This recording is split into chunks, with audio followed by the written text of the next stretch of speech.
की what is the true potential of our nation? Can you say what is the real potential of a nation like India and us Indians? Have we achieved that potential? आपण आपल्या क्षमतेच्या तुलनेत आपण आहोत जगात आपला स्तर का मागे आहोत बरेच? इट्स अ ओपन क्वेश्चन, विचार करण्यासारखा आहे. आणि जर आपण नसलो तिथे त्याचं मुख्य कारण म्हणजे संधी. तर सगळा युवा वर्ग मला तरी असं वाटतं की संधीच्या अपेक्षेत कुठेतरी वाढ बघतोय. संधीची आपल्यातलं जे हुनर आहे, आपल्यातलं जे टॅलेंट आहे, आपल्यातली जी क्षमता आहे, तिचं काहीतरी समाजाला देशाला त्याचा उपयोग होणार आहे शेवटी, आणि त्यातनं अर्थार्जन पण होणार आहे. रोजीरोटी भी चलनी चाहिए. सो हे सगळं जुळून येणं संधीची वाढ बघत असतो आपण. आणि आजपर्यंत जर आपण ज्ञानबा तुकाराम ह्या चालीने आजपर्यंत पुढे आलोय, 2 पावलं पुढे 1 पाऊल मागे, ह्याचं कारण संधी योग्य वेळी आपल्याला मिळत गेल्या नाहीये.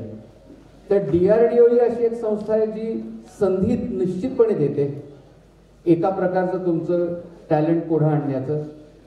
पण त्याचं पूर्णपणे काय म्हणूया ॲमॅलगमेशन न झाल्यामुळे आजही आपण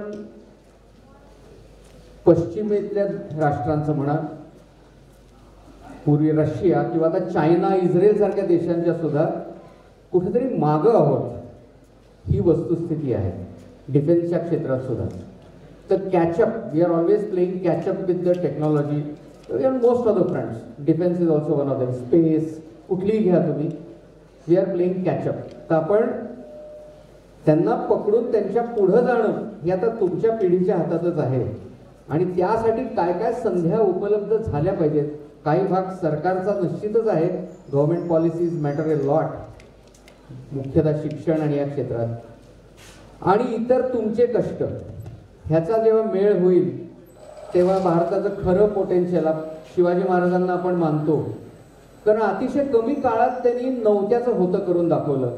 आणि ते फक्त काही लढाया करून होत नाही, त्याला पूर्णपणे परिस्थितीची जाणीव होऊन त्यातनं मार्ग कसा काढायचा हे अतिशय शास्त्राच्या दृष्टीने ऑप्टिमम, अतिशय योग्य पद्धतीने मार्ग कसा काढता येतो हे त्यांनी दाखवून दिलं. आणि त्यांच्या पश्चात सुद्धा जवळ 100 वर्ष तो हँगओव्हर राहिला. दुर्दैवाने तो पुढे गेला. पण तर अशा व्यक्तींना आपण मानतो कारण त्यांनी त्या त्या परिस्थितीत मार्ग काढलेला आहे.